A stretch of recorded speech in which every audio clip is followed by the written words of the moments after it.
bagi siswa SMA atau sederajat seluruh Indonesia. Jika saya terpilih menjadi seorang parlemen, apa yang akan saya lakukan dalam mengatasi pandemi COVID-19?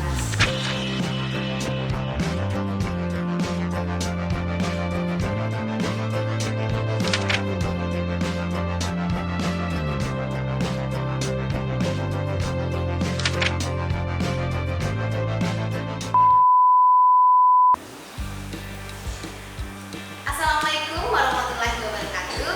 Halo pemirsa Padang Panjang TV.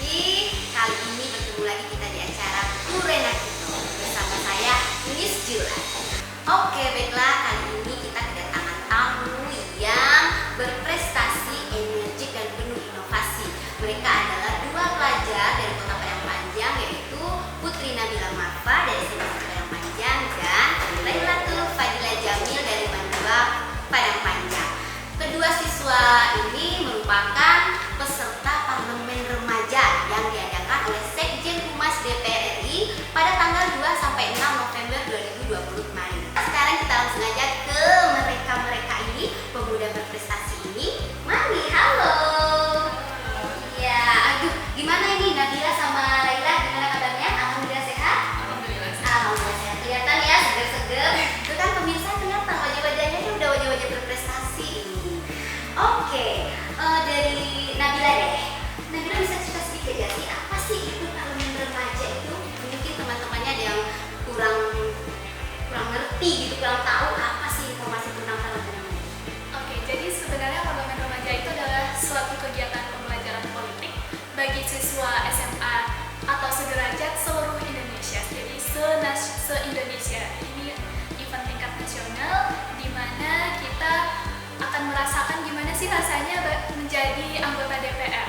Jadi kita akan merasakan gimana rasanya ikut rapat maupun membuat kebijakan dan lain sebagainya.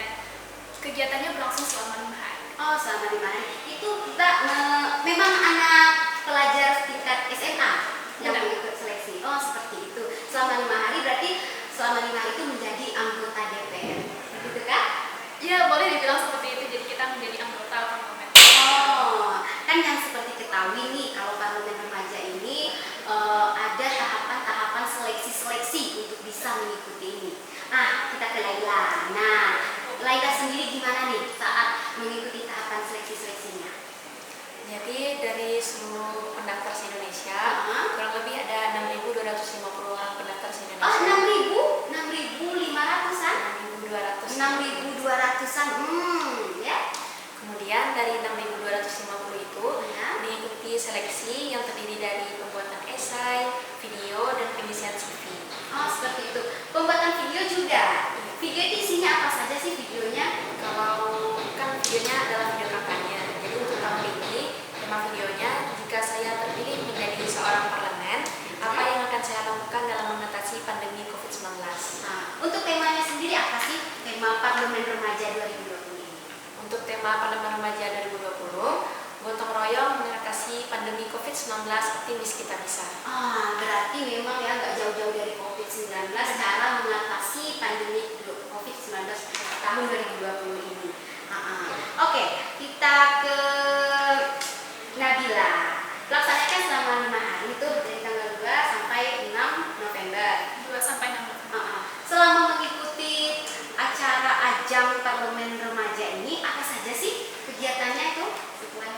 Jadi kegiatan parlemen remaja ini terbagi menjadi 3 bagian nih Kak. Jadi yang pertama itu adalah kegiatan orientasi. Kegiatan orientasi itu kita belajar dulu nih sebenarnya DPR itu apa sih tugasnya, fungsinya, terus gimana sih mekanisme persidangan dan segala macam. Dan kemudian orientasi juga mengenal lebih jauh juga tentang undang-undang yang akan kita revisi nantinya. Kemudian kegiatan yang kedua itu adalah kegiatan kunjungan kerja. Jadi kunjungan kerja ini kita lakukan secara virtual karena sekarang dalam kondisi pandemi.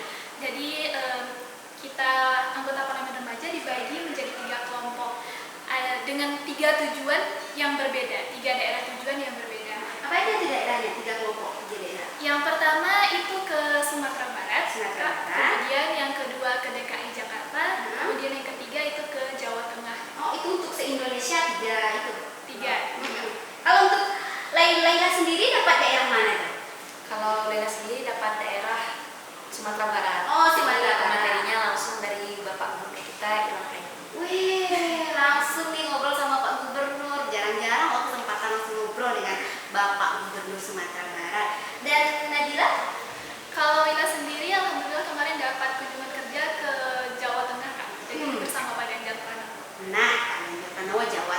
berarti udah langsung ngobrol meskipun via daring tapi udah langsung ke pimpinan daerah ya. Itu yang keren-keren banget loh pimpinan daerahnya. Oke, selanjutnya nanti saat parlemen remaja ini adik-adik diajari ya, ini mau maksud dari rapat komisi, rapat kerja seperti itu kan? Iya, jadi tadi kan yang pertama kegiatannya adalah orientasi, kemudian yang kedua adalah kunjungan kerja, dan yang terakhir itu adalah acara puncaknya simulasi rapat kerja dan simulasi rapat paripurna juga.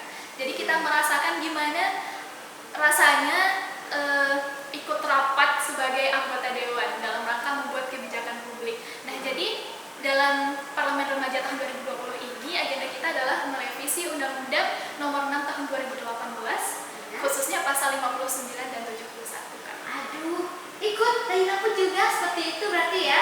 Emang perasaannya apa sih saat ngikutin rapat nih? Karena kan kalau kita lihat di TV, ini rapat paripurna nih kan DPR itu sibuk, emang sibuk banget. Gimana perasaannya waktu mengikuti? Jadi ternyata setelah mengikuti langsung bagaimana itu rapat paripurna, rapat kerja dan lain-lainnya, ternyata itu tidaklah mudah. Jadi kan seperti di dalam rapat kerja dan rapat paripurna, kita itu dibagi dalam beberapa fraksi. Nah, jadi setiap fraksi itu memutuskan alternatif mana yang akan mereka sampaikan untuk dibawa ke sidang paripurna ataupun sidang rapat kerja. Jadi sampai malam-malam kadang juga di fraksi itu rapat via Zoom bersama kelompok fraksi. Berarti sampai malam nggak ada jam kerjanya, jadi dari jam 8 sampai jam 4 enggak ya, sampai malam pun tetap rapat. Itu di luar agenda umum yang diberikan oleh penyelenggara ya Kak. Jadi itu kayak inisiatif kita aja. Oh, masih juga ada ya rapat-rapat, berarti memang beginilah rasanya jadi DPR seperti itu berarti ya. Oke, sampai menyusun ikut membahas atau menyusun undang-undang tadi?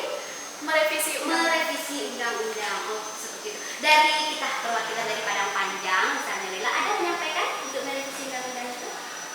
Jadi kalau untuk merevisi undang-undang itu pilihan alternatifnya itu per fraksi seperti yang Per fraksi. Jadi per fraksi itu juga banyak wilayah-wilayahnya. Jadi ada yang dari Dapil Sumbar, ada lainnya. Jadi tergabung dalam sebuah fraksi. Oh, seperti itu. Nah, kan siapa bilang jadi DPR itu mudah? Nah, ini adik-adik ini udah mencoba menjadi DPR selama 5 hari. Ternyata rapat, kunjungan kerja, merevisi undang-undang ya, itu semuanya untuk masyarakat Indonesia ya, masyarakat banyak ya pasti kan, hasil dari pekerjaan mereka gunanya untuk masyarakat Indonesia. Baiklah pemirsa Padang Panjang TV, kali ini kita akan nanya lagi nih ke anggota ibu dewan yang terhormat.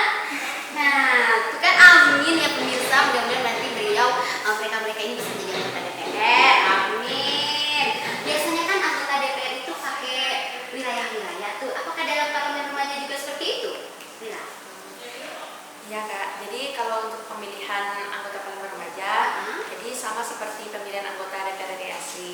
Jadi itu tuh dibagi per dapil. Sementara di Sumbar sendiri kita ada 2 dapil, dapil 1 dan dapil 2. Dan Laila bersama Nabila mewakili dapil 1 Sumbar. Kebetulan sama-sama dari Padang Panjang juga. Oh, berarti dapil 1 Sumbar itu termasuk wilayah Padang Panjang, dapil 1 Sumbar ya. Dan setelah mengikuti kegiatan parlemen remaja ini kan 5 hari itu udah tahu nih gimana caranya menjadi seorang DPR, gimana sibuknya, gimana capeknya gitu kan ya. Karena DPR kan sebagai rumah rakyat tuh, menerima inspirasi dan menerima kritikan juga. Selama kalian ikut dalam pelaksanaan itu, adakah masukan atau kritikan dari teman-teman yang lain atau saling beradu argumentasi seperti DPR-DPR yang kita lihat? Oke, jadi selama kegiatan itu ya seperti yang kakak bilang tadi, tentu kita ada yang namanya perbedaan pendapat. Terlebih karena masing-masing fraksi itu punya usulan alternatif yang berbeda-beda nih Kak. Jadi kan seperti yang udah dibilang Laila sebelumnya, kita anggota parlemen remaja itu terbagi ke dalam 5 fraksi. Ada fraksi Majapahit, fraksi Kutai, fraksi Majapahit, fraksi Kutai, kemudian fraksi Samudra Pasai, fraksi Pagaruyung dan fraksi Tidore. Oh, tidak nama fraksinya harus lebih tiga ya. Ini mengingat pelajaran-pelajaran lagi. Oh, berarti memang ada ya seperti kegiatan DPR yang kita lihat memberikan masukan, kritikan, tetapi itu untuk kebaikan ya, untuk kebaikan semuanya. Baiklah, untuk Laila dan Nabila setelah mengikuti kegiatan ini, apa sih tindak lanjutnya, apa sih aplikasinya ke depannya ini untuk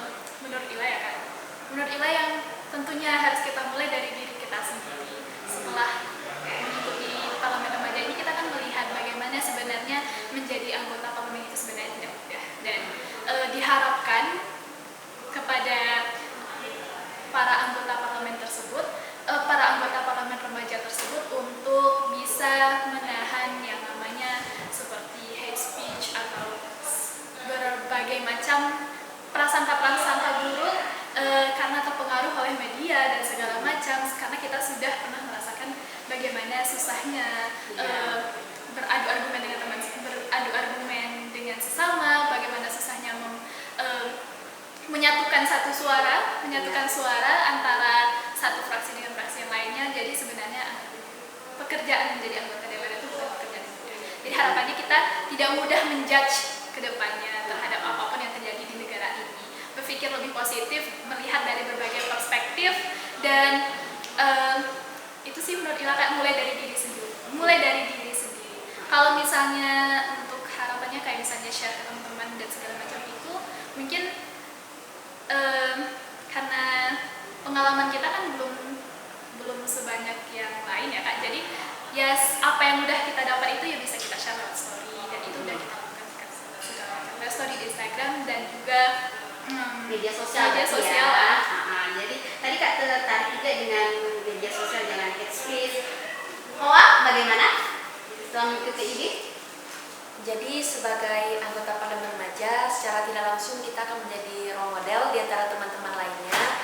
Jadi bagaimana kita untuk menginformasikan kepada teman-teman sistem demokrasi di Indonesia, cara berpolitik yang benar, dan edukasi parlemen lainnya. Selain itu, kepada teman-teman diharapkan untuk tidak langsung menerima berita yang berada di sosial media. Jadi kita harus menyaring segala berita tersebut terlebih dahulu dan mengklarifikasi apakah berita yang disampaikan tersebut benar ataukah salah. Benar banget ya. Berarti hoax itu hoak. Pemirsa jangan langsung percaya sama berita yang tersebar di media sosial. Saring dulu dan saring sebelum sharing. Nah, oke. Sekarang umur adik-adik berapa nih? Kalau Ila 18 tahun. Kalau Leila 17 tahun. Kan kalau untuk menjadi anggota DPR itu kan di masa-masa produktif kan umur 40-an tuh. Nah, itu nanti apakah ada cita-cita menjadi anggota DPR? Itu masa produktif banget ya, 35 sampai. Saya ada cita-cita jadi anggota DPR? Kalau Lela pribadi mengikuti parlemen remaja ini memang sebatas untuk mempelajari sistem demokrasi di Indonesia dan merasakan bagaimana menjadi parlemen. Ya, kalau untuk cita-cita ke depannya, Lela bercita-cita menjadi seorang psikolog. Berarti ilmu itu tidak harus parlemen harus jadi DPRI, tapi bisa juga jadi psikolog ya. Nah, untuk Bila sendiri gimana? Adakah cita-cita menjadi anggota DPR RI? Kalau terpilih alhamdulillah. Alhamdulillah, amin. Terus yang lain? Selain itu ada juga cita-cita yang lain Kak. Jadi kayak mudah-mudahan terwujud bisa kerja di organisasi internasional seperti UNICEF atau UNESCO gitu Kak. Oh, ini internasional. Yang satu lagi mau jadi psikiater. Amin, kita aminin dulu. Alhamdulillah, tapi tetap berprestasi, tetap belajar ya untuk mencapai cita-citanya. Amin. Oke, baiklah pemirsa